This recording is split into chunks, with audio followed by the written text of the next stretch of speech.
Baik, Assalamualaikum warahmatullahi wabarakatuh. Selamat siang, salam sejahtera untuk kita semua.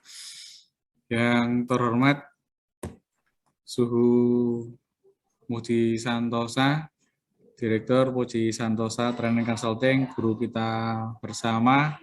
Kami hormati Prof. Mukhlis, Ibu Bapak peserta webinar pada siang sore hari ini. Izinkan saya pada siang hari ini dapat perintah dari Suhu Muji untuk mendampingi Pak Kasman membawakan materi persyaratan dan evaluasi pengadaan pupuk dan bahan kimia untuk tanaman perkebunan, kualifikasi usaha kecil. Untuk aturannya, webinar seperti biasa 90 menit, 45 menit narasumber menyampaikan materi, kemudian 45 menit berikutnya adalah tanya jawab. Peserta yang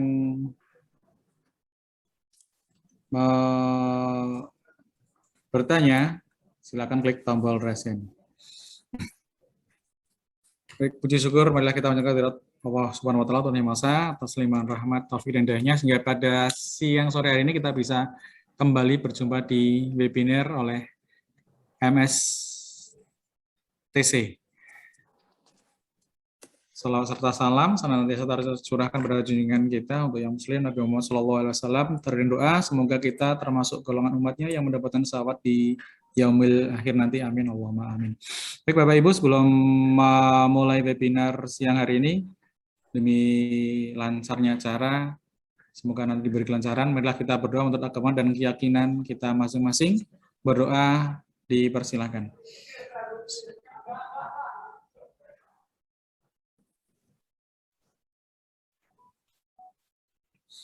Selesai. Sepintas gambaran sekilas tentang narasumber kita pada siang hari ini. Narasumber oleh Bapak A.M. Kasman, SPMP, Pengelola PBJ Ahli Madya dari Biro PBJ Setda Provinsi Kalimantan Selatan. Beliau ahli muda ketika konstruksi, advisor PBJ LKPP, fasilitator RUP LKPP, pendamping dan narasumber SKPD di Provinsi Kalimantan Selatan, Pokja Pemilihan dan Pejabat Pengadaan di Provinsi Kalimantan Selatan, pengurus IAPI DPD Kalimantan Selatan, dan IFPI DPD Kalimantan Selatan. Nanti yang jelaskan Pak Kasman sendiri. Untuk materinya tadi sudah saya sampaikan, yaitu persyaratan dan evaluasi pengadaan pupuk dan bahan kimia untuk tanaman perkebunan kualifikasi usaha kecil. Dan di sini kayaknya komplit ini ada narasumber, ada peserta dari penyedia juga. Semoga nanti bisa saling sharing ya, karena kita saling belajar. Baik, untuk menyingkat waktu langsung kami serahkan ke Pak Kasman. Silakan Pak Kasman, bisa dimulai. Bismillahirrahmanirrahim. Assalamualaikum warahmatullahi wabarakatuh. Terima kasih Cak Kuswoyo. Yang terhormat Bapak Ibu sekalian, peserta kelas khusus Muji Santosa Training and Consulting yang telah hadir pada hari ini. Yang terhormat juga Pak Muji selaku Direktur Program Muji Santosa. Kemudian tak lupa Pak Mukhlis yang selalu standby ya setiap acara. Saya juga mau menyapa beberapa teman-teman di sini, ada lengkap nih ya dari Dinas Pertanian, dari Kementerian, juga Pak Aprijul, bahkan di sini ada dari APH dan dari Inspektorat juga ya. Terima kasih. Ada Cak Mustafa yang jarang-jarang tuh bisa hadir kalau saya pas lagi ada di sini. Oke. Spesial pakai telur. Alhamdulillah. Alhamdulillah ya kita diberi kesehatan sehingga kita bisa ketemu pada siang menjelang sore hari ini. Nah, pada hari ini sebagaimana yang disampaikan oleh Cak Kuswoyo tadi, saya ingin sharing ya. Jadi saya sharing, bukan suhu yang disebut oleh Cak Mustafa, Cak Kuswoyo gitu ya. Ya, siapa tahu ada ada nanti kekosongan yang saya sampaikan bisa dilengkapi oleh teman-teman yang hadir di sini nanti. Nah, berjalan ke hulu membeli jaring, kenalan dulu sebelum sharing ya. Tapi tadi udah dikenalin oleh Cak Kuswoyo juga gitu ya, sudah dibacakan beliau ya biodata saya tadi, sehingga saya tidak perlu mengulanginya kembali gitu.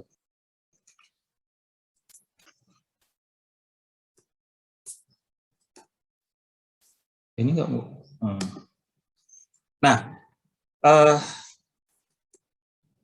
ini baru aja ya, karena di grup WAG MS1 kemarin tuh ada Bang Lubis sharing ini gitu. Nah, ini perlu juga kita sampaikan ya, bahwasanya kalau kita ketik aja di mesin pencarian Google itu pupuk palsu itu banyak sekali muncul berita-berita tentang pupuk palsu. Nah, modusnya itu macam-macam ya. Nah, ini terakhir ada mana tadi? 2 pengedar pupuk palsu diamankan Polres Sukabumi. Pelaku berjualan di Pandeglang, Banten gitu ya. Dan ini sebenarnya udah cukup lama ya, modusnya itu macam-macam. Ada yang dioplos, ada yang dokumen-dokumennya gitu ya, surat izin edarnya yang dipalsukan atau surat dukungannya yang dipalsukan. Nah, kenapa ini perlu kita ketahui? Artinya nanti kita sebagai pelaku PBJ itu harus lebih hati-hati gitu ya. PPK-nya dalam hal menyusun spesifikasi sampai dengan nanti menerima pupuknya, termasuk Pokja juga pada saat melakukan pemilihan sebelum menetapkan pemenang juga kita harus melakukan klarifikasi gitu ya. Nah ini juga ada banyak nih, ada yang udah ditangkap bahkan sudah diproses gitu ya. Nah ini ada polisi APH segala macam. Pupuknya ya kenapa ya? Kenapa dipalsukan? Karena ya kebutuhan masyarakat akan pupuk ini sangat besar sekali dan harganya juga boleh dibilang tidak tergolong murah gitu. Jadi mudah sekali untuk dipalsukan. Nah ini kalau di tempat kami di Kalimantan Selatan itu ada program peningkatan produktivitas usaha perkebunan. Kegiatannya itu melalui kegiatan rehabilitasi peremajaan tanaman karet rakyat. Nah, ini saya ambil contoh adalah karet rakyat, tapi bisa jadikan ada komoditas yang lain seperti sawit, kemudian kelapa dalam.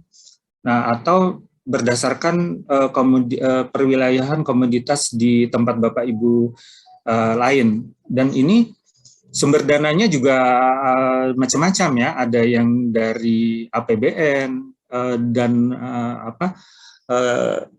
TP itu tugas pembantuan ya. Kemudian ada juga yang dana APBD. Nah, program ini diperuntukkan adalah untuk meningkatkan produktivitas perkebunan yang macam-macam komoditas perkebunan ya, seperti karet yang nanti diharapkan lateknya, kemudian coklat bijinya. Nah, untuk meningkatkan itu adalah dengan memberikan fasilitasi. Ya, tadi kan yang dibantu adalah usaha perkebunan rakyat. Nah, jadi percuma istilahnya kalau diberi benih unggul kalau tidak dilakukan pemeliharaan, baik itu TBM, tanaman belum menghasilkan, maupun tanaman menghasilkan, yaitu dalam bentuk pupuk dan bahan kimia. Nah ini sekilas karena teman-teman ada latar belakang yang bukan dari pertanian, di sini bisa dibaca sendiri nanti ya, ada pupuk, pengadaan sarana produksi tadi dalam bentuk pupuk NPK, pupuk majemuk, Karena tadi kan bisa jadi juga pengadaannya itu dalam bentuk pupuk tunggal. Kemudian pestisida. Nah, pestisida untuk pengadaan yang di perkebunan karet itu dalam bentuk ini fungisida dan herbisida atau racun rumput ya. Nah, yang pengadaan pupuk dan pengadaan bahan kimia ini tadi kan merupakan pengadaan barang. Nah, dasar hukumnya itu adalah Perpres 16 tahun 2018 beserta perubahannya. Kemudian Perlem LKPP nomor 12 tahun 2021. Ini salah ketik saya, pengadaan pengadaan barang jasa pemerintah melalui penyedia, penggandaan atau pengadaan ya. Nah, kemudian Permentan RI nomor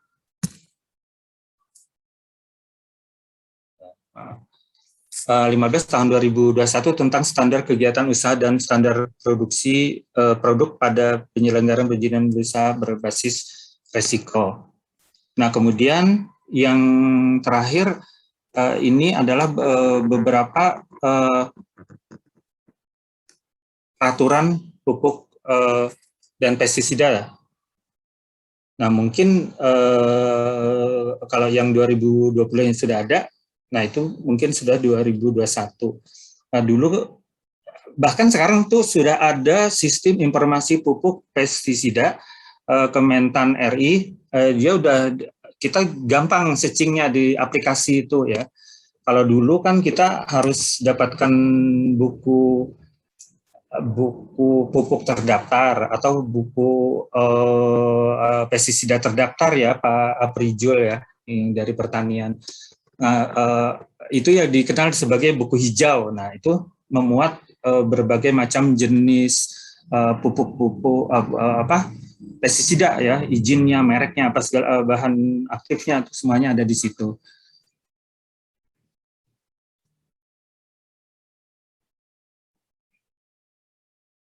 Bentar, ini gesernya gimana nih? Nah, ini seperti kita ketahui, siklus pengadaan barang dan jasa pemerintah itu, ini saya contohkan adalah di pengadaan di pemerintah daerah ya.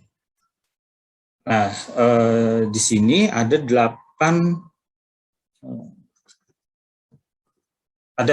tahapan, dimulai dengan perencanaan, pengadaan, persiapan pengadaan, kemudian persiapan pemilihan, pemilihan penyedia, pelaksanaan kontrak, dan serah terima barang. Nah, di sini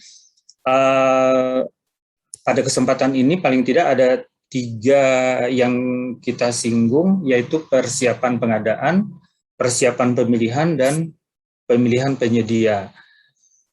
Nah,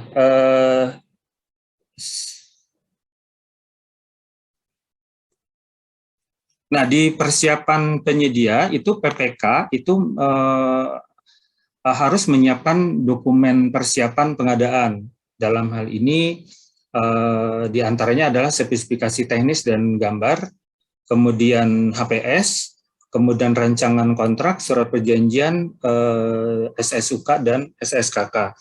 Nah, kemudian PPK membuat paket setelah dokumennya itu ada, tadi disiapkan, dia membuat paket di SPSE.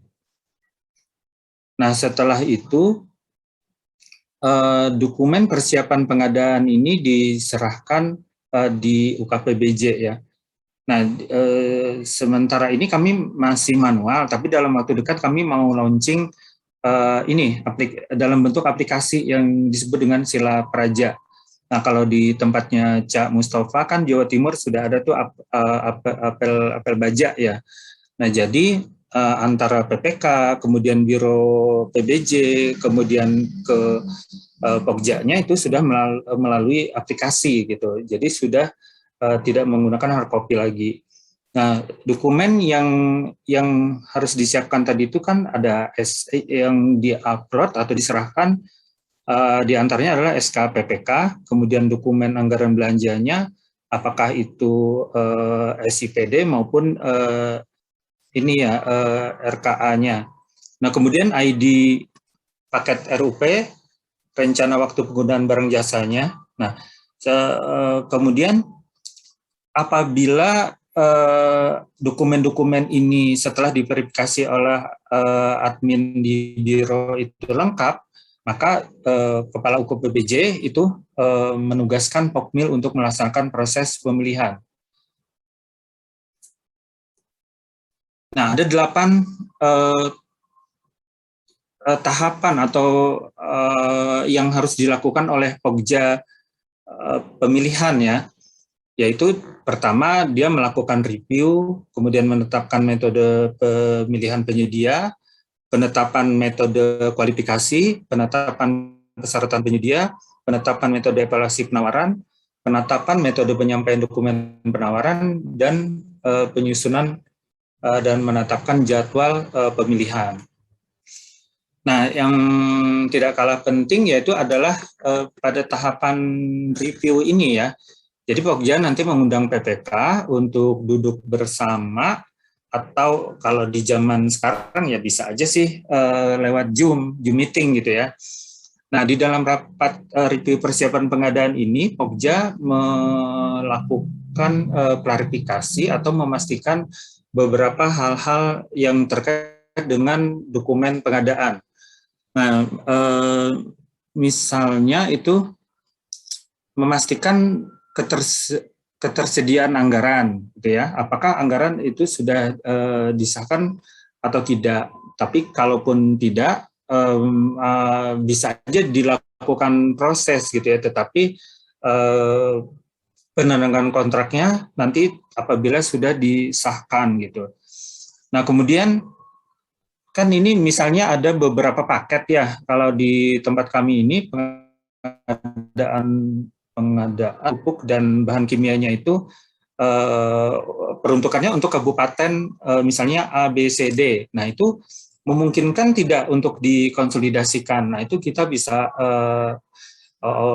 bicarakan gitu ya dengan PPK. Nah, kemudian memastikan kode RUP-nya apakah sama dengan paket yang akan ditenderkan gitu ya. Karena salah satu syaratnya itu ya dia sudah harus mengumumkan ya, karena kalau tidak diumumkan ya dia juga tidak bisa membuat paket tender. Nah, kemudian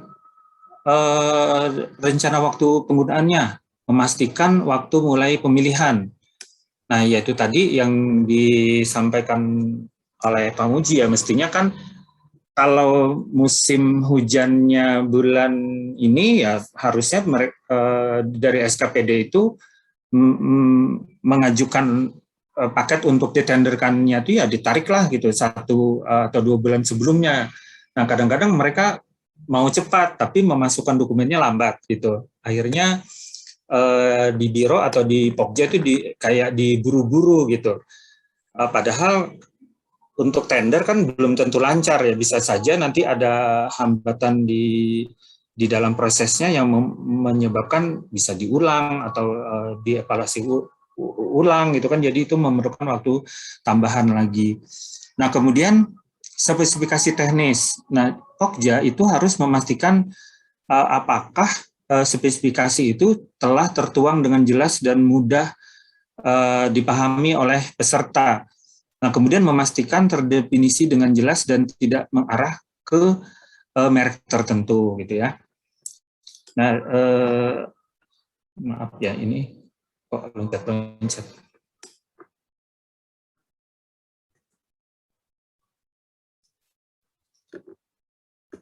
Nah, kemudian HPS juga kita harus cek ya, histori HPS seperti apa. Kita minta juga apakah si PPK telah punya kertas kerja dan data dukung dalam rangka dia membuat HPS itu. Kemudian umur berlakunya HPS kan tidak boleh lebih dari 28 hari sejak dibuat HPS sampai dengan nanti penayangannya. Kemudian volume dan satuan pekerjaan. Nah, kemudian level penyedianya apakah pabrikan gitu kan, apakah distributor itu nanti juga kita tanya apakah ada diskon atau potongan harga. Nah, kalau ada diskon ya harus diperhitungkan di dalam HPS. Nah, kemudian rancangan kontrak itu terdiri atas naskah perjanjian, SSUK, SSKK, ketentuan uang muka, ketentuan penyesuaian harga apabila ada. Nah, ini harus dipastikan telah diisi dengan benar. Nah, kadang-kadang gitu ya, dari PPK-nya itu menyampaikan SSKK-nya itu banyak yang kosong gitu, atau bahkan kosongan malah. Nah, ini menyebabkan apabila nanti telah berkontrak, apabila ada hal-hal yang tidak sesuai dengan yang diharapkan gitu, akan mendatangkan masalah gitu di kemudian hari. Nah, kemudian analisa pasar memastikan ketersediaan pelaku usaha. Dia mensyaratkan itu di pasarnya banyak enggak gitu kan? Seperti apa yang berdasarkan kebutuhan mereka itu, apakah tersedia di pasar gitu. Nah, kemudian dari situ barulah kita rancang metode kualifikasinya gitu kan, atau pemilihan penyedianya itu. Apakah dengan tender pemilihan biasa, atau dengan tender cepat, atau yang pemilihan lain gitu ya. Nah, ini contoh dari dokumen penyusunan dokumen pemilihan. Di sini kita contohkan kan pengadaan pupuk NPK, fungisida, dan herbisida untuk peremajaan tanaman rakyat. Penyampaian kualifikasinya itu pasca kualifikasi, penyampaian dokumennya satu file, sistem evaluasinya adalah sistem harga terendah. Nah, kontraknya adalah kontrak lumsum. Ini adalah ringkasan dari dokumen, setidaknya itu ada sekitar 17 halaman. Ini berdasarkan MDP ya. Nah, jadi dari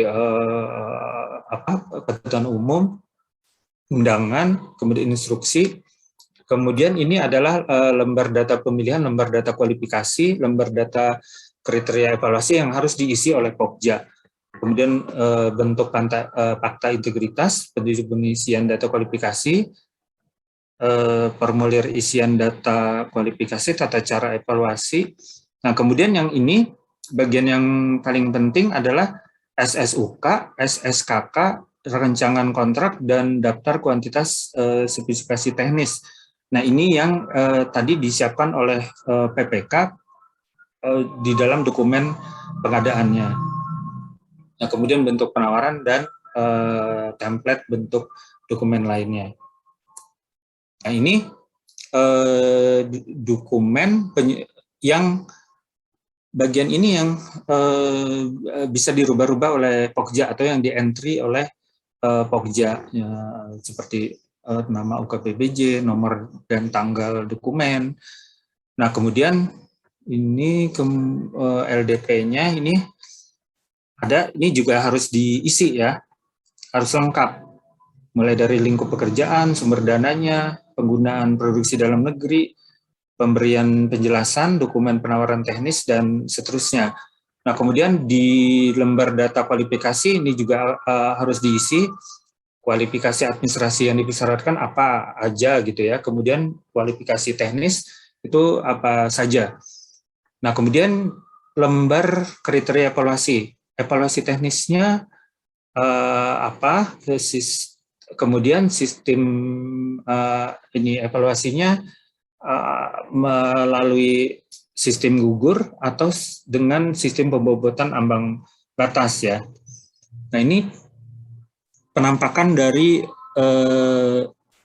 dokumen lembar data pemilihan. Di situ sebenarnya sudah ada petunjuknya yang bergaris miring itu merupakan petunjuk yang harus diisi pada MDP.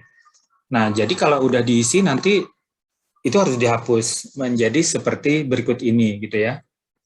Nah, ini kode RUP-nya berapa gitu ya. Kita dapatkan dari sirup yang diberikan oleh SKPD. Nah, ini judulnya, contohnya adalah pengadaan pupuk NPK, fungisida, dan herbisida untuk peremajaan tanaman karet. Nah, uraian singkatnya disebutkan keperluannya, misalnya berapa hektar atau berapa ini waktu penyelesaiannya. Nah, itu ya. Sumber dananya juga disebutkan di sini. Nah, ini adalah lembar data pemilihan. Pokja itu harus menetapkan unsur dan kriteria evaluasi terhadap dokumen penawaran yang berdasarkan dari dokumen SKPD. Nah, yang pertama ini contoh saja ya Bapak Ibu sekalian, mungkin saja di SKPD Bapak Ibu berbeda. Yang pertama adalah melampirkan atau mengupload jadwal penyerahan barang. Nah, tadi 60 hari. Nah, itu artinya tidak boleh lebih dari yang dipersyaratkan. Kemudian nomor pendaftaran pupuk anorganik. Kemudian hasil uji laboratorium analisa pupuk, surat dukungan atau jaminan suplai dari produsen pabrikan, kemudian spesifikasi teknis dan identitas barang. Nah, mungkin diperlukan juga misalnya sertifikat SNI atau ISO pupuk dan pestisida. Nah, kemudian izin edar pestisida yang masih berlaku. Sekali lagi saya sampaikan ini merupakan contoh.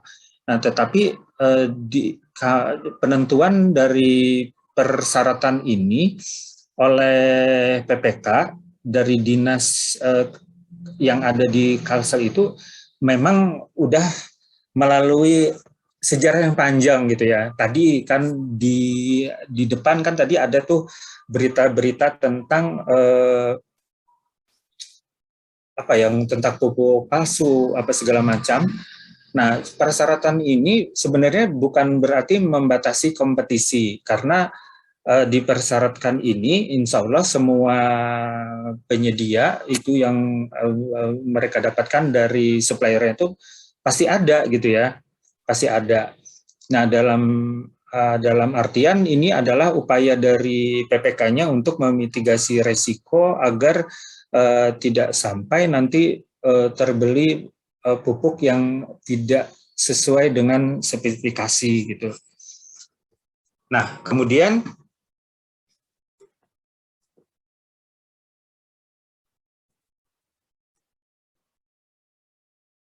ini contoh dari spesifikasi teknis pupuk majemuk. Nah, ini juga contoh Bapak Ibu sekalian, kan kita contohkan ini formulanya adalah nitrogen, fosfat, dan kalium KCl-nya itu minimal 15-15-15. Bisa jadi kan nanti 16-16 atau 20, biasanya totalnya itu adalah 45%. Jadi ini tergantung dari kebutuhan dari tanamannya itu. Sedianya kalau peruntukannya untuk pembibitan, untuk yang tanaman belum menghasilkan, tanaman menghasilkan itu tentunya komposisi unsur haranya itu berbeda-beda. Nah, itu terserah kebutuhan dari SKPD-nya itu oleh KPK, oleh PPK-nya. Nah, kemudian bentuknya granul. Nah, kemudian kemasannya adalah karung plastik. Biasanya dua lapis ya, yang di dalamnya pakai plastik supaya tidak menjamin kualitasnya. Kemudian maksimalnya adalah 50 kg. Nah, kemudian kadar unsur haranya itu harus mengandung unsur hara makro, NPK, dan mikro dengan bahan baku yang seperti disebutkan di sini. Jadi dari N, ada N-nya, ada P-nya, kemudian ada K-nya. Sifat kerjanya adalah larut dalam air dan mudah diserap oleh akar. Nah, kemudian kegunaannya adalah untuk mensuplai unsur hara makro NPK dalam jumlah perbandingan yang sesuai dengan untuk fase vegetatif dan generatif. Nah, ini pupuk, ini maaf ya, masih salah ketik saya nih, spesifikasi herbisida ya. Nah, di sini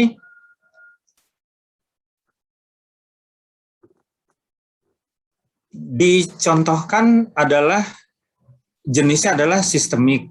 Nah, kemudian bentuknya liquid atau cairan, kemudian kemasannya itu berupa botol atau plastik gitu ya. Nah, volumenya tentunya disesuaikan nanti dengan berdasarkan kebutuhan CPCL dari dinas ya. Biasanya 1 hektar dikasih 4 liter misalnya, itu ya lebih baik volumenya adalah 1 liter, atau ada juga yang 5 liter ya. Tapi kalau 5 liter kan kelebihan nanti.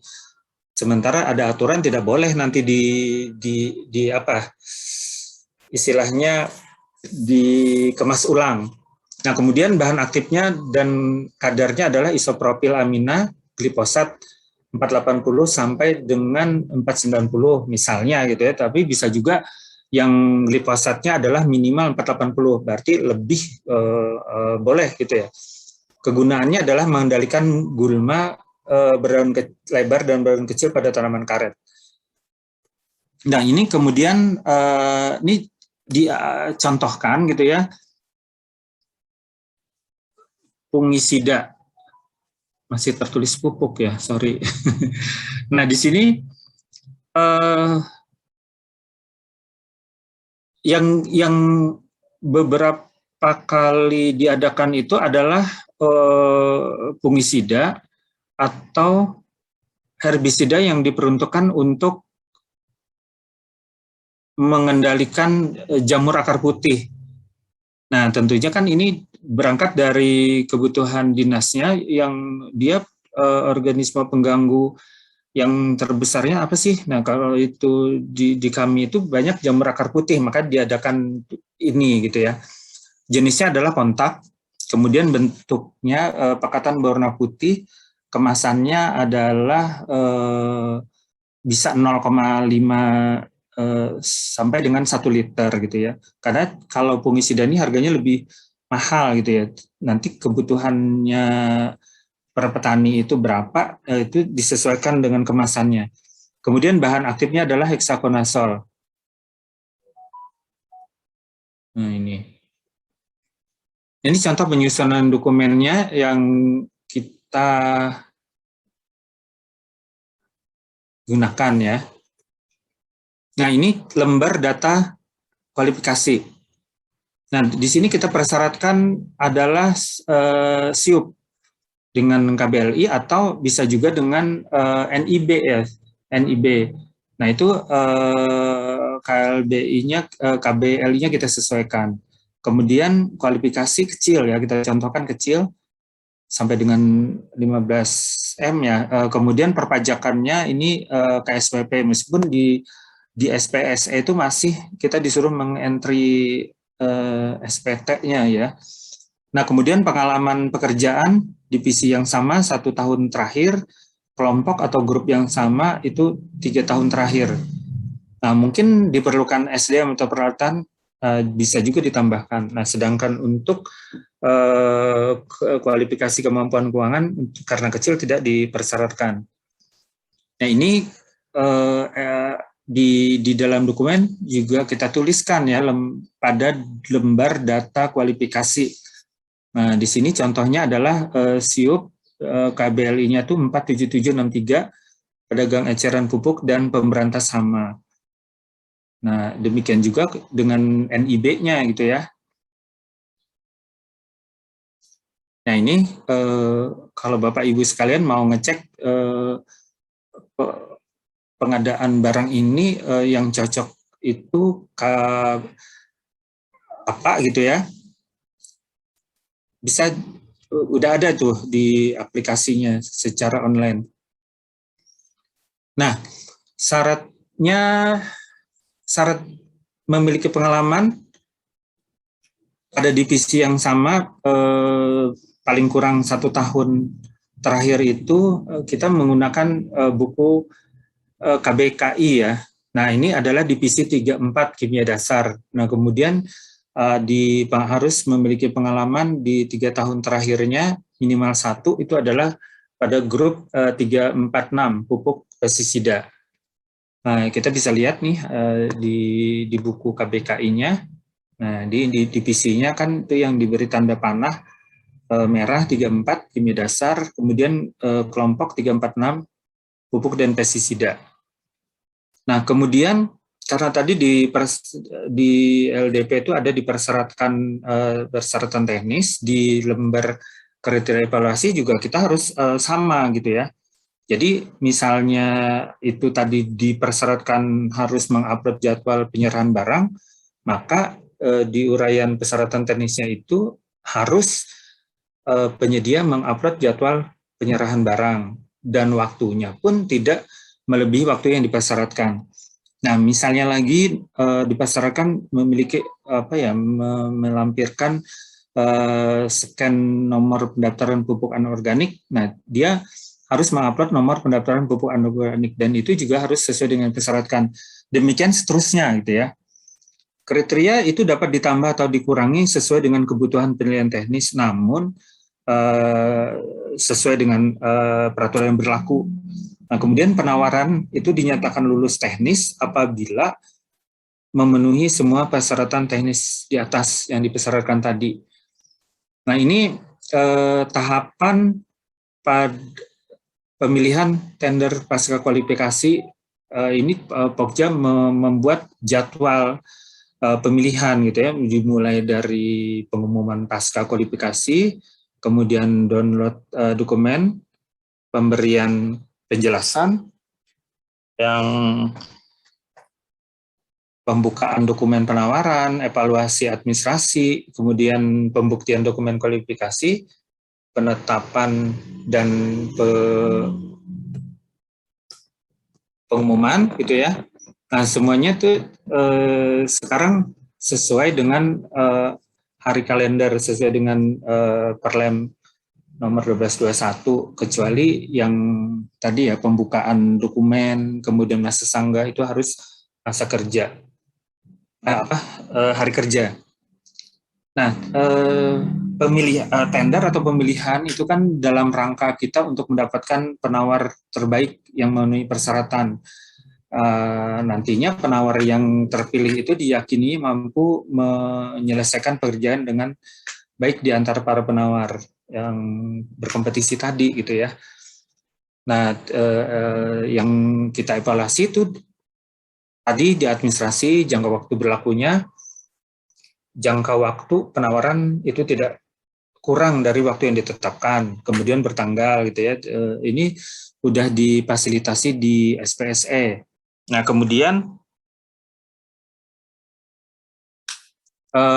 kualifikasi, kita lihat apakah penyedia atau peserta itu telah memiliki administrasi atau legalitas sesuai dengan persyaratkan. Kemudian evaluasi kualifikasi teknisnya seperti pengalaman apa segala macam itu apakah telah sesuai juga gitu ya. Nah, untuk evaluasi teknis peserta itu harus memenuhi unsur dan kriteria evaluasi sesuai dengan yang ditetapkan, dan itu telah kita tulis dengan jelas di evaluasi di dokumen pemilihan. Nah, kemudian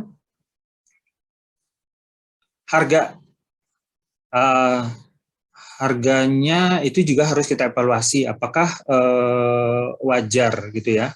Kalau dia menawar kurang dari 80%, maka itu perlu kita evaluasi kewajaran harganya.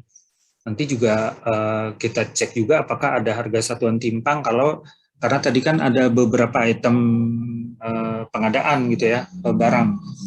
Kemudian harga penawaran tidak melebihi harga HPS. Nah, kalau ini kan jelas ya, dia kalau menawar di atas harga HPS, otomatis telah gugur. Nah, apabila dipandang perlu, Pokja itu bisa melakukan klarifikasi teknis atau pemeriksaan lapangan terkait dengan ketersediaan pupuk ya. Ya sebenarnya kan bisa aja, apalagi sekarang ada sistem informasi yang seperti nomor pendaftaran pupuk atau izin edar pestisida itu bisa aja kita cek gitu ya. Tetapi pernah kami menemukan bahwa si penyedia ini ya namanya juga orang usaha ya. Kadang mereka memalsukan surat dukungan. Atau bisa juga padahal untuk mendapatkan surat dukungan itu kita mintakan juga kan surat penunjukan sebagai distributor. Pernah saya telepon. Nah, maksudnya misalnya tidak memungkinkan kita untuk melakukan kunjungan lapangan, misalnya karena waktu yang tidak cukup, kemudian anggarannya tidak ada gitu ya, itu lewat by phone. Nah, saya pernah menelpon, ternyata orang yang tanda tangan memberikan dukungan itu sudah resign, itu pernah kejadian satu. Yang kedua, di buku hijau, di buku kompes misalnya itu ada izinnya masih berlaku, tetapi setelah kita telusuri izinnya itu dicabut di tengah jalan. Nah kan izin itu misalnya berlakunya sampai tahun kapan, itu bisa aja di tengah jalan itu dicabut oleh Kementan ya, karena mereka melakukan melanggar peraturan misalnya itu ya. Atau yang lebih celaka lagi, dulu pernah ada satu merek yang disuplai di Kalimantan Selatan, tapi kami tidak sempat melakukan klarifikasi. Di kemudian hari kami bisa ke pabrik yang sama gitu ya.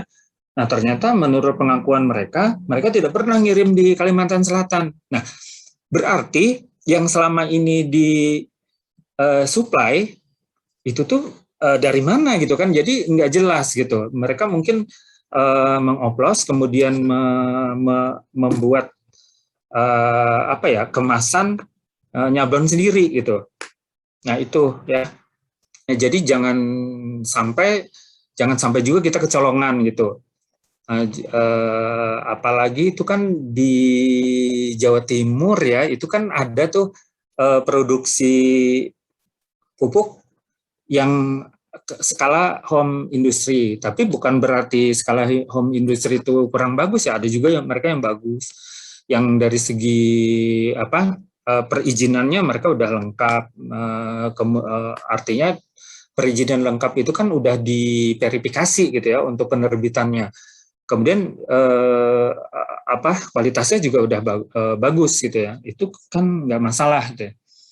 Nah di sini kami pernah juga kita juga nggak tahu ya kan, tiap pengadaan itu penyedia itu menawarkan produk yang mana yang sesuai dengan spesifikasi yang ditawarkan, kita tidak tahu. Nah ya syukur kalau misalnya kita mendapatkan yang BUMN ya seperti ini. Saya pernah ke Bontang nih, kami ke Bontang pupuk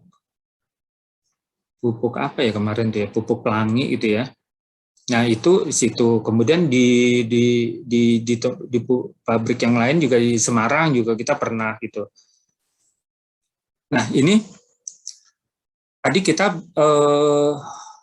bisa aja Pokja itu melakukan klarifikasi dokumen penawaran gitu ya, baik itu melalui daring ataupun kunjungan ke lapangan langsung. Nah, pada waktu klarifikasi dokumen penawaran teknis itu, kita bisa aja meminta dokumen yang mungkin meragukan gitu ya. Kalau misalnya hasil penelurusan kita itu ada hal yang meragukan. Nah, kemudian apabila telah lurus administrasi, teknis, kemudian harga, barulah si penyedia itu kita undang untuk melakukan pembuktian dokumen kualifikasi. Peserta diminta menunjukkan dokumen kualifikasi sesuai di persyaratan. Tapi kalau misalnya calon penyedia yang ingin kita klarifikasi itu telah ada di sikap, ya kita bisa aja cukup mengklarifikasi di sikap gitu ya. tapi dia tetap kita undang dan konfirmasi juga menghadiri acara daring kita itu ya. Nah, kemudian klarifikasi atau negosiasi teknis dan harga apabila hanya satu peserta yang memenuhi syarat atau hanya satu peserta yang menawar. Nah, itu bisa kita lakukan negosiasi teknis dan harga. Nah, tetapi apabila hanya 2 yang menawar atau hanya 2 yang memenuhi persyaratan, itu akan dilakukan reverse auction. Nah, yang tidak kalah pentingnya juga Pokja sebelum menetapkan calon pemenang itu menjadi pemenang tender, itu harus dicek apakah dia tidak masuk dalam blacklist atau daftar hitam pada aplikasi SPSE. Penetapan pengumuman pemenang. Nah, ini apa terima. Nah, dari sejumlah penawar tadi yang telah kita evaluasi dan telah memenuhi persyaratan, kita urut berdasarkan penawaran terendah 1, 2, dan 3 kalau memang ada gitu ya. Nah, itu kita cek daftar hitamnya apakah dia tidak di blacklist atau tidak di blacklist atau tidak gitu ya. Kemudian barulah kita tetapkan dia sebagai pemenang. Nah, kemudian dilakukan pengumuman pemenang. Nah, setelah itu adalah memasuki tahapan masa sanggah, yaitu 5 hari kerja. Nah, apabila tidak ada sanggah, maka pengadaan prosesnya ini dianggap selesai dan kita sampaikan kepada PPK gitu ya, kepada SKPD. Tetapi apabila ada sanggahan, nah tergantung apakah sanggahannya itu ditolak, artinya tidak kita terima, sanggahannya bisa kita jawab itu tender dianggap selesai. Tetapi apabila ada salah satu dari sanggahannya itu diterima, maka ada beberapa opsi. Bisa kita lakukan penawaran ulang, evaluasi ulang, ataupun tender ulang. Nah, ini saya barusan minggu kemarin ke kebun gitu ya. Tuh, mau nunjukin ke Cak Mustafa aja bahwa sebenarnya saya pernah ke kebun gitu. Ini ada kebun sawit sama kebun karet ya. Nah, ini hanya sebagai pemanis. Nah, kalau di perkebunan besar, mereka menyemprot herbisida, menyemprot gulma ataupun memupuk udah pakai pesawat gitu ya. Tapi kalau di kita kan baru adalah usaha perkebunan rakyat, jadi secara manual. Nah, oke, Cak Kuswoyo, terima kasih. Demikian pemaparan saya, mohon maaf atas apabila ada yang kurang ya. Burung Irian, burung cendrawasih, cukup sekian, terima kasih. Assalamualaikum warahmatullahi wabarakatuh. Waalaikumsalam warahmatullahi wabarakatuh. Pantunnya cakep memang. Baik Bapak Ibu, belum ada pertanyaan ini. Nah, terkesima sama paparannya Cak Kasman. Komplit, kalau bahasa kami komplit gendeng-seng, Mas. Komplit, mau tanya apa bingung. Ini Cak, kalau saya mungkin dari segini ya, di halaman tadi berapa? 18 kalau nggak salah. Di slide 18 itu kan ada syarat macam-macam itu. Itu ada semacam kayak kalau dikonstruksi kan surat persetujuan dari JPT ya, pimpinan tinggi pertama ya. Kalau di barang yang pertama pupuk ini perlu nggak? Diminta nggak sama Pokja?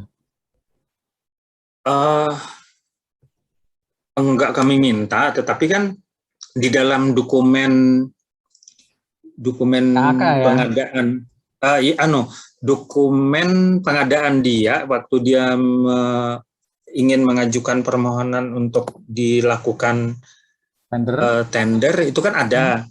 Nah, tapi itu kita kok geser-geser sendiri ya. Kita review gitu ya. Jangan sampai persyaratan-persyaratannya itu mengunci ya, ngunci ke ya, mengunci penyedia, gitu ya. Ya, kita memastikan apakah tidak mengarah kepada merek tertentu gitu ya. Seperti kita ketahui sebenarnya kan pupuk ini banyak banget gitu ya dengan spesifikasi yang sama tetapi mereknya beda-beda gitu. Demikian juga dengan herbisida itu banyak banget gitu. Nah, jangan sampai mengarah kepada satu merek. Nah, terus persyaratan ini sebenarnya kan itu persyaratan-persyaratan yang memang dimiliki oleh produsen gitu ya, oleh pabrikan, artinya dia nggak mungkin bisa bikin dan jualan gitu ya kalau nggak ada izin edar pestisidanya, nggak ada nomor pendaftaran pupuk organiknya gitu. Seperti itu. Nah, yang paling penting juga Cak Kuswoyo ya. Nah, di kami itu ada dipersyaratkan oleh dinasnya bahwasanya ada surat pernyataan bersedia diambil sampel dan dilakukan uji laboratorium analisa pupuk. Nah, maksudnya adalah kan ini rata-rata kami kan belum ada pabrik nih, pabrik pupuk itu kan rata-rata dari Jawa. Nah, pupuk itu begitu nyampe di pelabuhan kami di sini itu bersama PPK-nya, kemudian dari itu loh, petugas lab misalnya Sukopindo atau apalah gitu yang berkompeten gitu ya. Nah, kemudian si penyedianya sama mungkin perwakilan dari pabrikannya juga hadir untuk diambil sampel bersama-sama. Nanti setelah hasil uji analisanya itu keluar, barulah pupuk ini tadi disalurkan atau didelivery ke titik bagi di kabupaten-kabupaten. Nah, jadi mereka jangan delivery ke titik bagi kabupaten dulu, takutnya nanti kan hasil uji labnya itu nggak sesuai gitu. Ya. Nah, kalau nggak sesuai kan mereka nggak dibayar dan nanti tambah besar kan pengeluaran mereka. Iya. Nah, titik bagi di kami itu jauh-jauh gitu kabupatennya. Itu. Oke, ini sudah ada yang resen ini Pak Nasir. Jadi saya masih lanjut sebenarnya, tapi masih ada Pak Nasir yang resen, jadi saya kasih kesempatan ke Pak Nasir dulu. Izin, monggo Pak Nasir, silakan di unmute. Assalamualaikum warahmatullahi wabarakatuh. Waalaikumsalam. Dengar, Pak. Baik, selamat sore, salam sejahtera bagi kita semua yang kami hormati, Pak Muji Santosa, Training dan Consulting, Bapak narasumber, Pak Kasman. Di sini kami seperti yang saya baca Kuswoyo tadi, memang materinya memang cukup lengkap, jelas, benar. Cuma di sini kami ingin bertanya sedikit nih terkait dengan KBLI yang disampaikan oleh Pak Kasman tadi. Ya, Pak. Di dalam untuk manajemen jenis kualifikasi bidang usaha yang dipersyaratkan dalam modal dokumen pemilihan ya Pak ya. Kalau dulu kan DCP, sekarang ini MDP. Yeah. Nah, itu kan di dalam materi Bapak tadi untuk KBLI yang dipersyaratkan adalah 47763 perdagangan eceran pupuk dan pemberantasan hama ya Pak ya. Kalau kita melihat KBLI 2020 yang dibuat oleh BPS itu kan banyak tuh Pak. Ada 4652, ada 46530, 2821, salah satu atau industri 2021 industri pestisida dan produk agrokimialannya. Nah, pertanyaan kami, seandainya nih kalau ada penyedia yang ingin menyampaikan dokumen penawarannya, tetapi dia tidak menggunakan KBLI 47763, tetapi menggunakan misalnya salah satunya 2021 industri pestisida dan produk agrokimia lainnya dengan kualifikasi besar. Nah, menurut pendapat Bapak nih, bagaimana nih Pak penawaran disampaikan? Apakah kalau dari segi evaluasi administrasi, apakah bisa diluluskan atau tidak nih Pak? Coba tadi ya, terima kasih Pak atas kesempatannya. Terima kasih. Wassalamualaikum warahmatullahi wabarakatuh.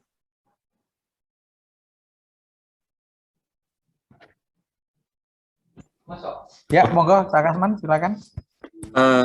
Ya, makasih Pak Muhammad Nasir dari Kota Pangkal Pinang ya Pak ya? Siap Pak, Pangkal Pinang Pak.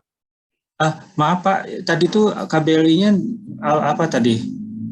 Kalau nengok di KBLI 2020, itu kan banyak Pak, 46652 perdagangan besar pupuk dan produk agrokimia, kemudian 46530 perdagangan besar mesin, peralatan, dan perlengkapan pertanian.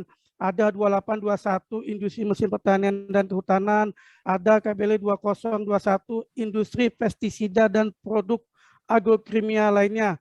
Nah, pertanyaan kami, kalau mereka menggunakan ini bisa diluluskan atau tidak Pak? Kali ini kan perdagangan besar dengan kualifikasi besar, sementara Bapak kan kualifikasi kecil, nah, gitu Pak.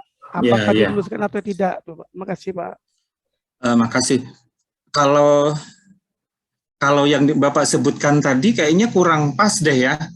Itu kan industri, sementara level pengadaan kita ini kan bukan yang industrinya, tetapi yang nah coba kita lihat ya. Tapi nggak apa-apa Pak, bisa jadi kalau misalnya itu dianggap apa ya bahasa ininya itu sesuai aja, bisa aja kita mempersyaratkan lebih dari satu gitu. Iya. Seperti yang halnya kita tender cepat kan, itu kita bisa aja setting kriteria itu salah satu atau memenuhi semua. Nah, jadi kan kita tuh salah satu. Karena memang benar ada mungkin pegangan Bapak Bu yang terakhir ya, yang 2020 Pak ya. 2021. 2021 mungkin ya. Oh, saya malah belum. Industri pestisida dan produk agrokimia lainnya. Nah, tapi kalau yang mesin-mesin tadi kayaknya kurang pas deh Pak. Kurang mesin. Ya? Nah, itu saya. Tapi sekarang tuh gampang kan, nanti kita lihat ini ya Pak. Coba sebentar, saya ini. Artinya gini Pak, kita memberikan kepastian kepada penyedia, jangan sampai persyaratan kita itu istilahnya ngambang Pak. Nanti kita persyaratkan 47763, mereka memberikan penawaran atau NDB atau klasifikasi pada misalnya katakanlah 46652 perdagangan besar itu Pak. Masuk enggak? Kalau secara logika sih masuk Pak, karena dia pedagang besar kan. Artinya bisa main eceran, dia bisa main besar gitu. Tapi kan salah satu persyaratan kan harus jelas di dokumen pemilihan itu. Nah, seperti ini kan gampang nih, kita bahkan nggak usah mendownload bukunya yang KBLI itu juga kita bisa nih, yang Kementerian Investasi DKPM.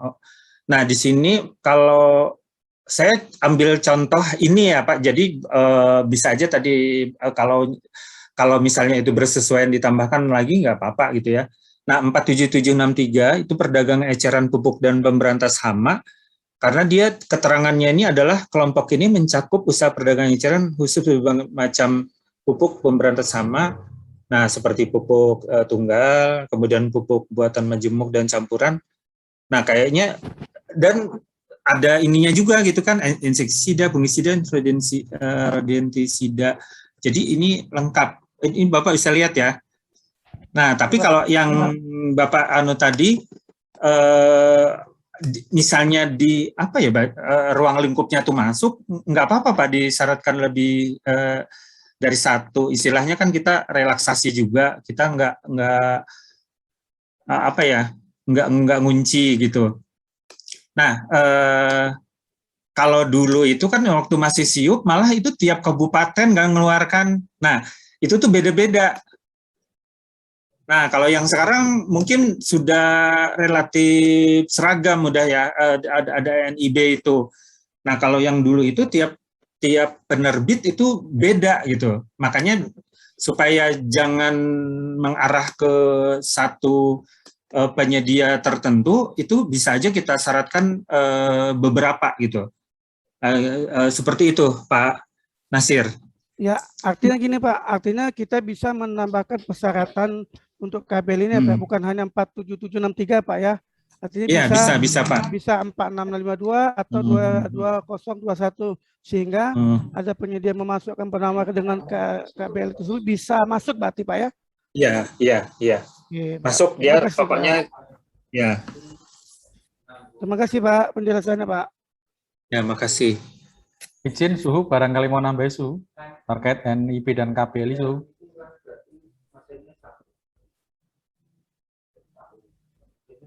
Saya udah cukup sih. Siap. Ada Ibu Tari itu. Nggih. Berikutnya Ibu Tari, monggo. Silakan di unmute, Bu. Terima kasih Pak Kasman dan Pak Kuswoyo atas kesempatannya. Yang saya tanyakan, bolehkah pengadaan pupuk itu secara swakelola hasil dari produk anak STM pertanian? Biasanya di kami kalau pemberian bibit tanaman kepada Gapoktan disertai dengan pemberian juga pupuk tanamnya. Jika boleh, misalnya bekerja sama dengan anak STM pertanian, apakah konsepnya swakelola dengan STM-nya atau bagaimana Pak? Kemudian jika boleh itu nanti NIB-nya apa? Karena mereka kan institusi sekolahan. Nah, saya ingin tahu NIB untuk mereka itu seperti apa. Kira-kira seperti itu, Pak. Terima kasih. Pengadaannya diproduksi oleh anak STM pertanian. Itu Ibu? Iya, Terus iya. peruntukannya? Untuk nanti dibagikan kepada Gapoktan. Ya.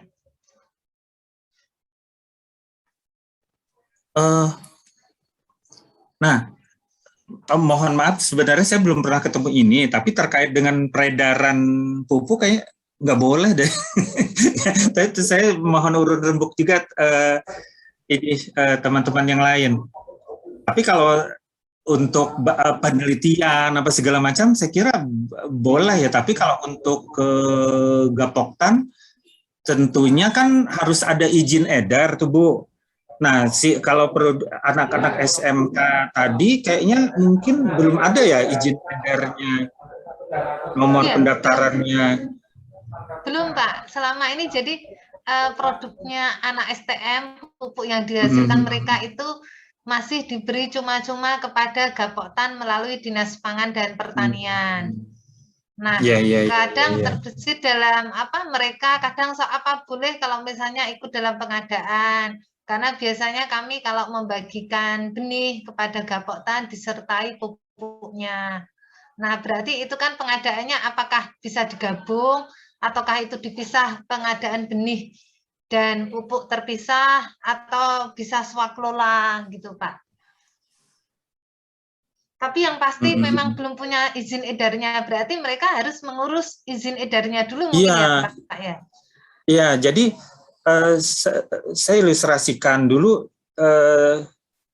terkait dengan trichoderma gitu ya, trichoderma. Nah, itu kami itu punya lab lapangan yang meneliti tanaman perkebunan. Nah, itu punya gitu. istilahnya punya produk trichoderma, tapi itu memang ada izinnya juga gitu yang dari Kementan. Tapi dinas kan nggak boleh jualan tuh. Nah, lewat koperasi gitu. Nah, koperasi boleh aja kan ikutan pengadaan ataupun jadi apa itu supplier sepanjang memang memiliki legalitas atau kualifikasi gitu. Itu Bu.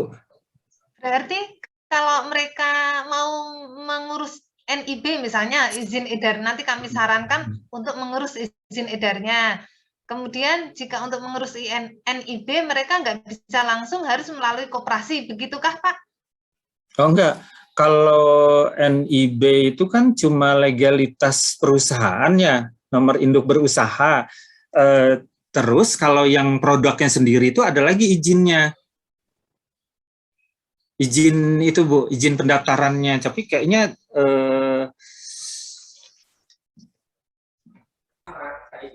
sulit ya. Perlu penelitian gitu kan. Nah, dan biasanya tuh dari ada tim dari Kementerian Pertanian itu untuk melakukan uji coba gitu. Nah, ini sendiri hasil dari mereka itu apakah sudah ada hasil ini penelitian atau hasil percobaannya gitu? Kan apakah udah efektif gitu kan? Iya. Saya saat itu belum belum begitu intensif mengawal kualitas produknya mereka. Hanya kemarin beberapa kali mereka melakukan itu istilahnya dharma bakti kepada pengabdian kepada masyarakat atas nama institusi sekolah seperti itu Pak. Tapi kalau misalnya kemarin kebetulan kunjungan Pak Menteri Pertanian meresmikan Salatiga sebagai kampung singkong, itu kan sangat didukung sekali untuk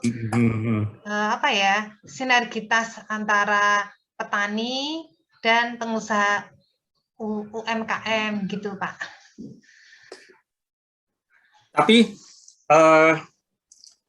nah apalagi kalau udah didukung kayak gitu ya, maksud saya gini, SMK itu untuk ngurus itu kan perlu biaya juga. Nah, tetapi biasanya tuh kalau yang perindustrian, kalau ngurus produk itu perindustrian. Nah, itu kadang-kadang mereka ada kegiatan pelatihan plus untuk pengurusan izin-izin itu yang gratis gitu. Nah, kan itu biasanya ada itu. Oh, melalui dinas perindustriannya gitu ya Pak ya? Iya, kalau ngurus, maksud saya tuh ngurus NIB itu kan ada instansi tertentu. Kemudian ngurus produk itu juga ada tupoksi sendiri gitu kan. Nah, itu. Nah, biasanya maksud saya bisa aja ditanyakan ke mereka itu, apakah ada program yang pelatihan plus nanti mereka memfasilitasi pembuatan merek gitu ya, branding produk, kemasan, termasuk perizinan, dan itu ada kok. Nah, seperti kalau makanan itu kan ada yang dari BPOM-nya, kemudian dari halalnya gitu Bu, itu mereka ada yang membantu gratis gitu, ada programnya gitu. Nah, siapa tahu nanti ada instansi di tempat Ibu itu yang bisa memfasilitasi yang SMK tadi tuh, gitu ya. Pada dasarnya kan suatu produk itu boleh diedarkan apabila telah memenuhi ketentuan perizinan gitu, udah kayak diuji efikasi gitu kan. Seperti yang herbisida, fungisida itu juga ada yang dari organik gitu ya, yang bukan dari bahan kimia, tapi dari bahan-bahan tanaman, itu bisa aja dikembangkan oleh mereka tuh Bu. Nah, tetapi harus memiliki izin edar karena udah ada aturannya tentang ini nih, ada pengawasan peredaran pupuk dan pestisida. Nah, itu sementara itu deh Bu. Mungkin ada teman yang lain bisa tambahin. Mungkin gitu Iya, saya. iya. Jadi Terima kasih. kaitannya apa sekolah ya. Produk pupuknya pupuk apa? Kalau pupuk itu memang bisa dihasilkan oleh sekolah, mungkin ya selama memenuhi unsur untuk di swakkelas, saya kira sih mungkin bisa. Tapi barangkali Sumuci punya pandangan lain Su terkait pupuk yang pengadaan swakkelas oleh sekolah. Gimana Su? Kemudian NIB-nya itu loh Pak, apakah juga harus anak STM itu? Kembali yang disampaikan Pak Kasman tadi, apakah izin edar itu harus dipenuhi dan sebagainya? Ya, itu menurut peraturannya anak STM boleh mengadakan, ya boleh aja. Ketika boleh, anak STM ya nggak perlu NIB lagi. NIB itu namanya izin perusahaan itu. Baru ada undang-undangnya. Apakah pupuk dan sebagainya itu bebas mengedarkan. Itu yang perlu dibaca undang-undangnya. Undang-undang berapa Pak Kasman itu kira-kira? Ada tuh hasil tadi rapat ya. ada kumpulan gampang kalau di download itu ada kumpulan peraturan pupuk. Nah, bisa di download itu macam-macam di situ Bu. Atau nanti Ibu Dwi Utari kan ada tuh, nanti saya share nanti di grup. Oh ya, terima kasih. Baik, Pak. Enggak, saya juga terima kasih kan membuka wacana lain gitu. Sebelumnya saya nggak pernah terpikir ini. Kan biasanya yang pengadaan pemerintah aja. Nah, ternyata bagus juga kan kalau memberdayakan yang SMK ini tadi gitu. Iya, dan itu berangkat dari itu loh Pak, sinergitas petani milenial. Ya. Tapi mohon dicermati ya, yang bagus dan baik tadi. Ingat kita kasusnya petani di Aceh Pak Kasman. Kepala desa yang pemuliaan padi ya, menjadi masalah hukum. Menjadi masalah hukum, ini perlu dipahami dulu ya undang-undangnya ya. Iya.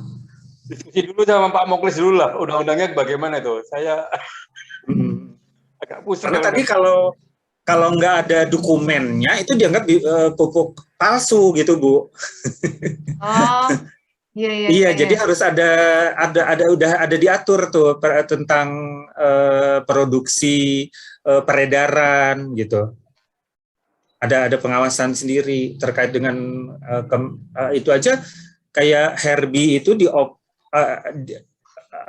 asalnya dari jerigen, kemudian di bottling itu juga nggak boleh gitu kan, harus ada segelnya gitu. Makanya tadi kalau SKPD keperluan petaninya itu 1 hektar berapa liter, nah itu harus disesuaikan kemasannya. Nggak boleh nanti pengadaannya kan lebih murah tuh dalam keadaan galon 20 liter terus dibagi-bagi botol. Nah itu nggak boleh. Iya. Harus asli tersegel. Intinya legal formalnya terpenuhi dulu ya Pak Kasman. Iya. Baru bisa on ya. Apakah mau swakkelas tipe berapa gitu? Iya. Berarti jangan lakukan dulu swaklola ya Pak ya. Iya. Nanti didatangi Bang Lubis nanti Bu. Makanya tuh, ini saya share yang berita itu tadi itu gara-gara Pak Lubis tuh. Jadi saya tambahin. Kecuali pupuk kandang Bu, kalau pupuk kompos apa segala macam kan ya masih bisa ya. Kayaknya boleh-boleh aja gitu ya. Tapi terkait dengan pupuk yang ini ya kayaknya harus ada peraturannya gitu. Harus ada perizinannya. Iya. Itu produknya anak STM memang produk pupuknya bermacam-macam Pak. Saya juga kurang paham. Jadi untuk masa pertumbuhan sama pembungaan itu ya beda gitu. Terus pupuk organiknya seperti apa? Saya kebetulan juga kurang begitu paham mengenai jenis-jenis pupuk. Ya. Sudah, Bu Tari? Ya, terima kasih Pak Kuswoyo. Ya. Terima kasih juga tadi, Pak Muji. Ini ada yang tadi Pak Wira Pak Loki tadi resen tapi low hand lagi. Pak Wira Sasmita itu juga tadi angkat tangan tuh. Iya, ini hilang lagi. Di chat ada Cak. Pertanyaan dari Bu Dwi Andayani, mungkin disuruh Cak Mustafa ini. Izin bertanya bagaimana cara mendeteksi bahwa spek pupuk mengarah pada satu merek atau produk tertentu. Untuk persyaratan surat dukungan apakah tidak bersifat membatasi? Gimana Cak? Yang mana tadi ya? Di atas ya? Chat atas itu.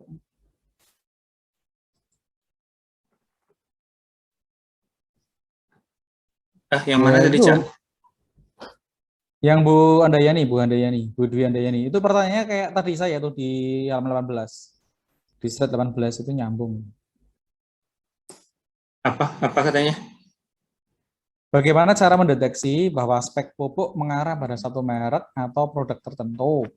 Untuk dengan persyaratan surat dukungan apakah tidak bersifat membatasi? Biasanya itu kalau speknya tuh terlalu rinci banget misalnya, nah itu bisa aja terindikasi apa ya?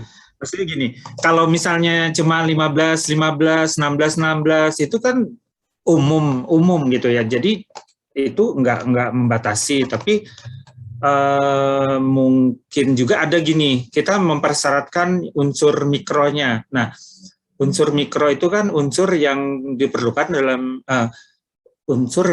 oleh tanaman, sangat diperlukan, tetapi dalam jumlah sedikit. Nah, itu bisa jadi satu produk satu sama produk yang lain itu beda unsur mikronya itu. Nah, kita harus kita tanya tuh PPK-nya, ini yang memproduksi ini ada yang lain nggak gitu kan? Nah, terkait dengan mereka menentukan spesifikasinya tuh, kalau misalnya dia bilang cuma satu kan itu mengarah udah. Atau bisa juga kita lakukan searching sendiri gitu kan. Nah, kalau misalnya itu ada dihasilkan oleh pabrik-pabrik lain ya nggak masalah gitu. Nah, demikian juga gitu kan yang pestisidanya itu kan dulu pernah saya juga baru tahu gitu kan, karena dulu kan saya masih pegawai baru gitu ya, sampai kami diperiksa tuh oleh tim independen ADB. Nah, salah satu persyaratan dari, jadi gini, herbisidanya itu kemasannya itu 1 liter, kemudian dimasukkan dalam master box berisi 16 liter. Nah, ternyata saya baru tahu yang master box 16 itu hanya Roundup. Saya boleh sebut, maaf ya, itu untuk contoh. Nah, itu. Nah, jadi hanya merek itu yang master box-nya itu isinya tuh 16. Saya juga baru tahu setelah diperiksa orang, karena ada ya pengaduan lah semacam itu, pengaduan, sehingga kami dilakukan investigasi. Nah, jadi itu kalau, atau bisa juga gini, yang terkait dengan warna. Nah, bisa jadi yang tadi hexaconazole itu warnanya ungu misalnya. Nah, ternyata warna ungu itu hanya dimiliki oleh pabrik tertentu, sementara yang lain enggak. Nah, kalau misalnya itu mengarah gitu, sebaiknya jangan kita persyaratkan gitu ya. Tapi kalau misalnya tadi warnanya putih gitu ya, ternyata ada aja beberapa merek tertentu, merek yang warnanya putih ya kita nggak apa-apa gitu. Nah, terus satunya dukungan ya. Dukungan itu perlu ya. karena kita akan mengklarifikasi gitu. Kalau tidak ada dukungan, kita nggak tahu kan nanti dia kalau menang ngambil barangnya di mana gitu. Dukungan aja kita persyaratkan, kadang-kadang mereka juga ini tempat lain ya. Ya, gitu. Nah, yang seperti pengalaman yang saya alami gitu ya, jadi dia begitu menang, dia menyuplai barang itu. Ternyata di kemudian hari kami ketahui bahwa pabriknya itu nggak ngirim katanya gitu. Terus mereka dapatnya dari mana? Kalau nggak ada pengiriman dari Jawa ke Kalimantan. Tapi itu udahlah, kami juga nggak mau repot gitu kan, itu urusan dia juga. Gitu, Cak. Ya, kemudian satunya tadi ada lagi ya, kayaknya siapa tadi itu? Ini Pak Wira sudah raise nih, Cak. Kita ke Pak Wira. Oh iya. Ya. Monggo Pak Wira, silakan.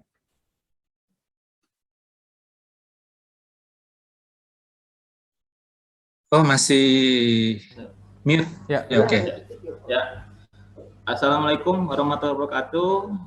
Selamat sore, Cak Kasman, Cak Kuswoyo. Terima kasih atas kesempatan yang diberikan. Ini Cak Kasman, saya ingin bertanya, pupuk itu sama nggak dengan bibit? Dikenakan pajak nggak PPN? Yang kedua, saya juga ingin bertanya, ini kan terkadang kan bibit dengan pupuk itu kan satu kesatuan kalau dalam pelelangan itu. Ada pengadaan bibitnya, ada pengadaan pupuknya. Nah, terkadang kita juga melihat untuk masa penanaman itu kan tergantung dengan kondisi cuaca. Sebaiknya kan dilaksanakan pada waktu hujan, bukan waktu panas. Nah, yang ingin saya tanyakan, cuaca itu termasuk pest major nggak? Kalau ternyata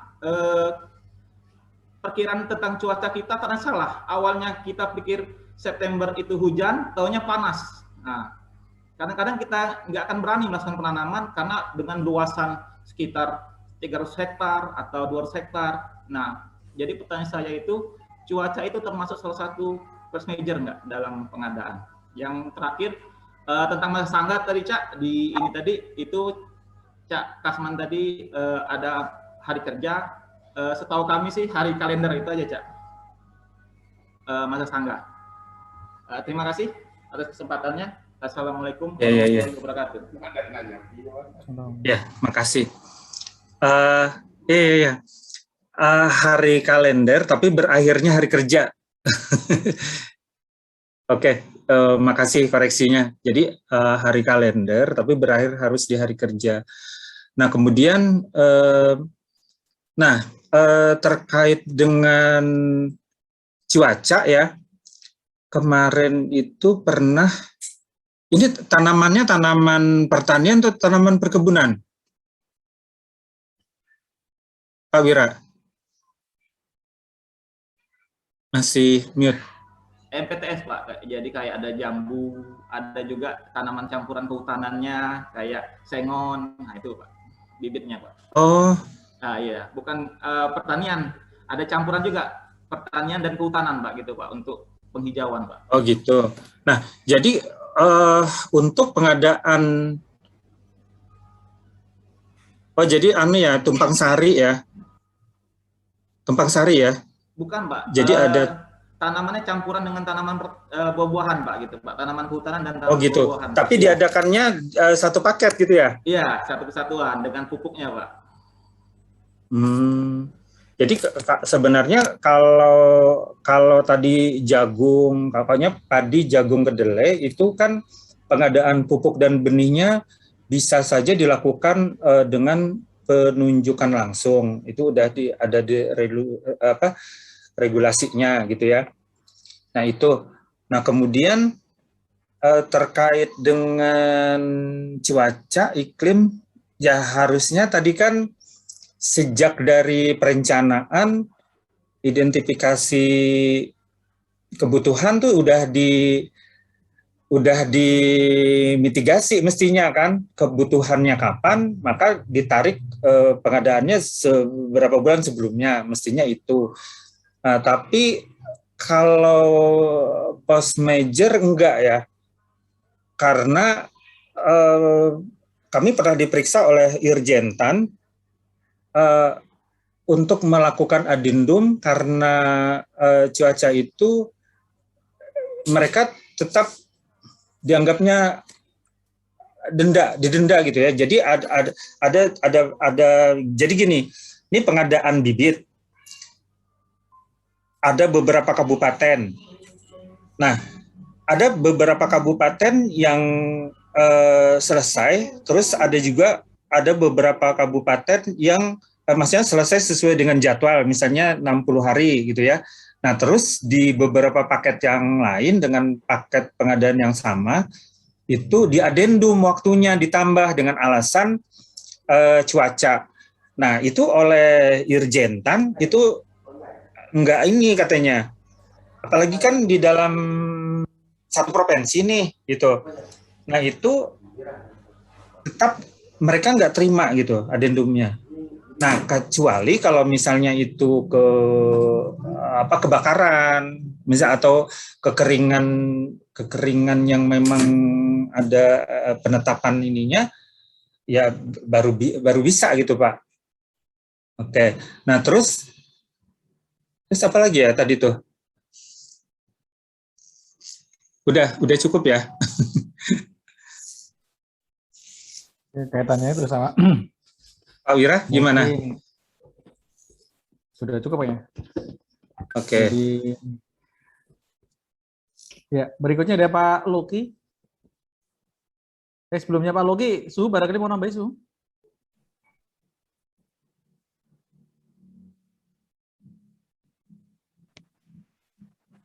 Oke, Pak Kuswoyo, saya mencoba berpendapat aja, belum tentu kayak.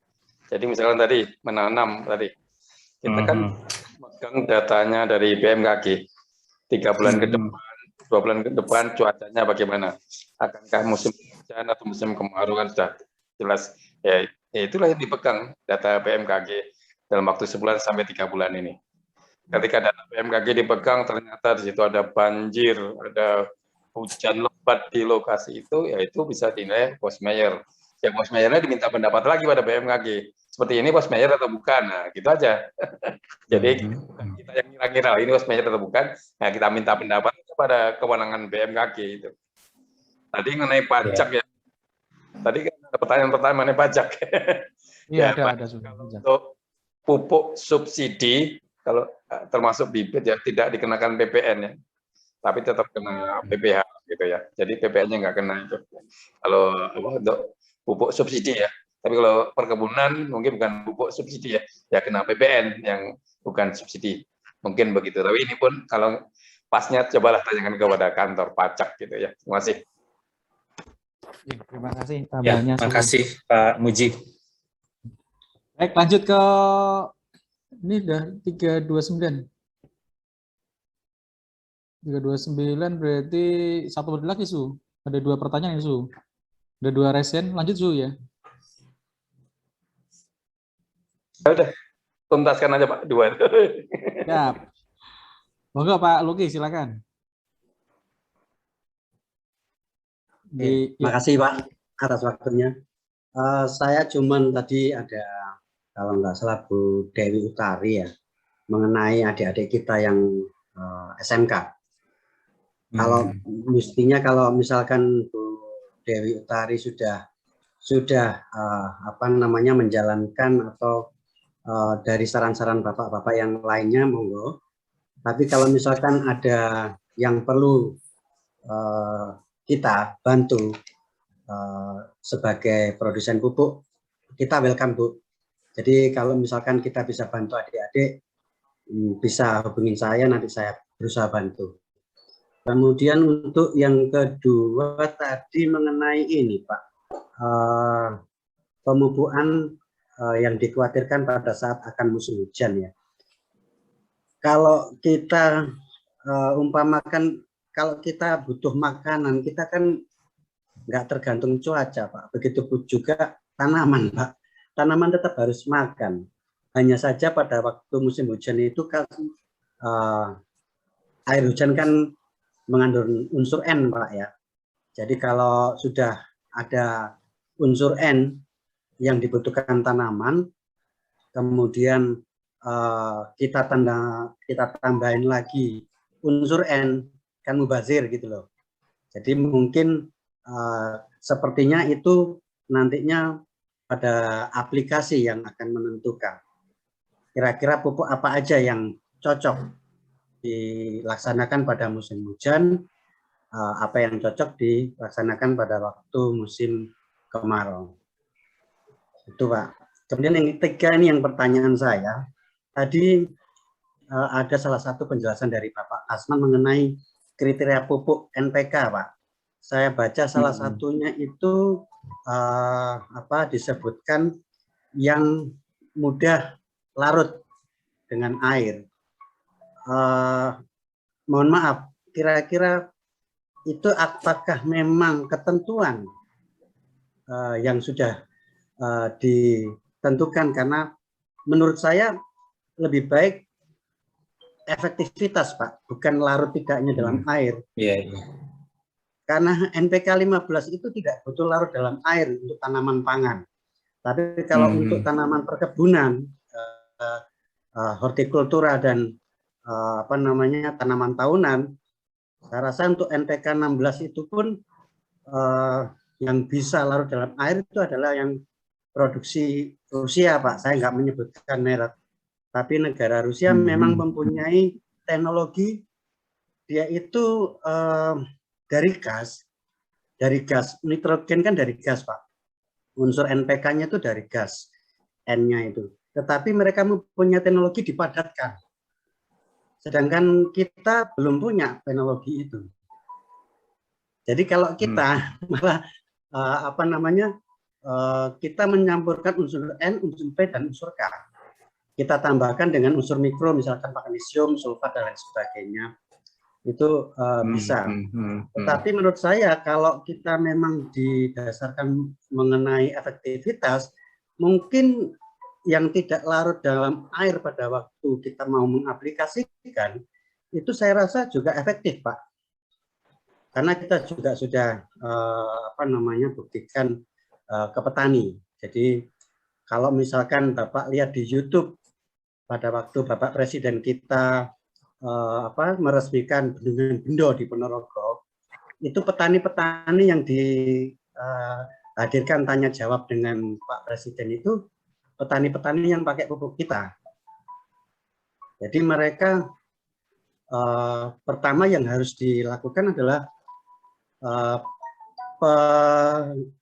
pengkondisian tanah, atau kita pakai pupuk dasar itu untuk pengkondisian tanah sebelum diberi pupuk perawatan NPK itu.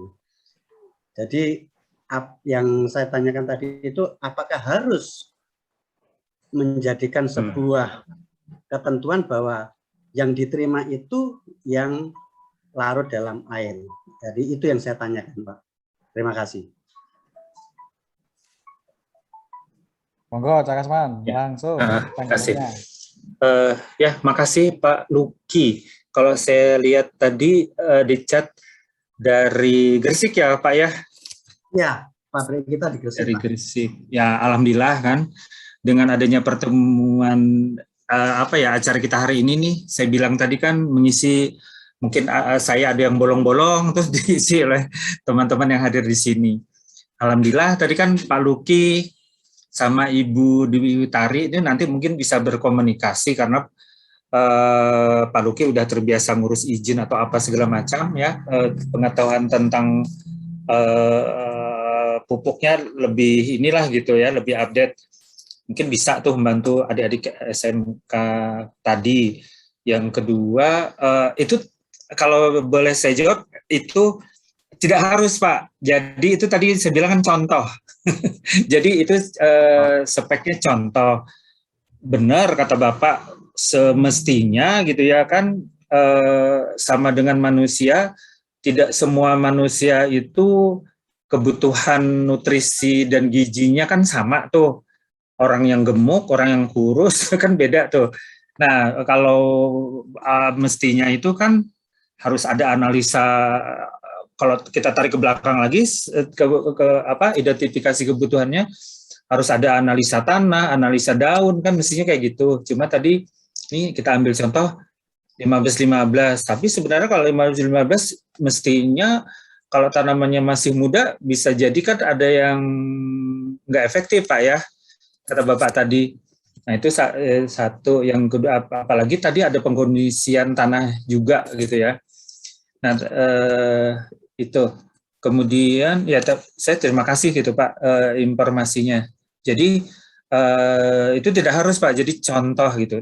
Nanti monggo kan, mungkin tadi ada PPK juga di sini gitu. Nanti monggo di dalam pembuatan spesifikasi teknisnya itu bisa disesuaikan kembali sesuai dengan kebutuhan, persyaratannya disesuaikan dengan kebutuhan yang memang diperlukan gitu ya untuk tanamannya. Ya, makasih Pak Luki. Terima kasih Pak. Ada tambahan Su? Nggak ada, terus. Mungkin Pak Luki bisa ngasih tahu nomor HP di chat barangkali. Siapa tahu Bu Dewi atau yang lain. Monggo silakan. Informasi itu. Jadi Pak Luki chat nomor HP ya di chat ya. Siap. Saya di grup ada. Di grup webinar ada ya. Terima kasih Pak Luki. Pak Luki kan Jawa Timur, Gresik ya. Kalau Ibu Dewi Utari, Salatiga, Semarang gitu ya. Mungkin adik-adik nanti bisa main ke pabrik Ibu, nanti bisa bincang-bincang dengan kita. Baik, Pak Luki ke chat ya, atau Jabri ke Bu Dewi. Saya lanjut ke Pak Afrizul. Mohon maaf Pak Luki. Siap. Terima kasih Pak Gus. Pak Afrizul ini udah closingnya, penutupnya. Terima kasih banyak Pak Kusoyo, Pak Kasman, Pak Muji, dan Bapak dan Ibu yang lainnya. Saya cuma ingin menambahkan saja hubungan dengan pertanyaan Bu Dewi Utari tadi. Kalau misalnya sekolah teknik pertanian itu jadi penyedia, mungkin ya kita membawa lagi ke syaratnya Perpres ya. Mungkin di situ ada badan usaha, ada perorangan. Mungkin di situ kesulitannya. Tapi kalau dia sebagai produsen pupuk, mungkin bisa kita baca Undang-Undang Nomor 22 Tahun 2019 tentang sistem budidaya tanaman berkelanjutan. Itu undang-undang terakhir tentang budidaya tanaman. Pasal 72. Pupuk itu harus terdaftar. Tapi terdaftar itu terkecuali ya, bisa tidak terdaftar kalau misalnya diedarkan cuma dalam kabupaten kota. Ya bacanya begitu di Undang-Undang Nomor 22 Tahun 2019 Pasal 72. Sedangkan di Pasal 75 itu untuk bahan kimia, pestisida termasuk herbisida, fungisida, insektisida dan sebagainya itu. Nah, kalau di situ memang tidak ada kecuali. Jadi bahan kimia itu harus terdaftar, memenuhi standar mutu, dan berlabel. Nah, itu aja tambahan dari saya. Terima kasih atas kesempatannya. Oke. Makasih banyak Pak Aprijul informasinya. Nanti yang diinfokan Pak Aprijul itu akan saya share ke Ibu Dewi Utari sebagai bahan itu. Nanti yang tentang Undang-Undang Budidaya Berkelanjutan, sama yang informasi peraturan pupuk dan herbisida, nanti saya kirim deh. Makasih Pak Aprijul. Kayaknya udah selesai ya Su, 3.40. Sebelum ditutup, barangkali ada tambahan dari Su, Mbak yang terakhir. Oke Pak Kuswoyo, terima kasih atas moderatornya hari ini. Jadi Bapak Ibu, kita hari ini membahas mengenai pengadaan pupuk. Ternyata banyak hal detail yang harus perlu kita pahami mengenai pengadaan pupuk ini, baik peraturannya, terutama ini peraturannya, mungkin kita jarang baca peraturannya. Saya ucapkan terima kasih juga pada Pak Kasman yang berkenan sharing membagi pengetahuannya, termasuk pada Bapak Ibu, Pak Aprisul, dari Pak Luki dan sebagainya. Mudah-mudahan kegiatan ini bermanfaat ya, baik pada komunitas kita maupun di luar komunitas kita. Gitu aja. Terima kasih. Wassalam. Terima kasih. Pak Kasman, closing statement.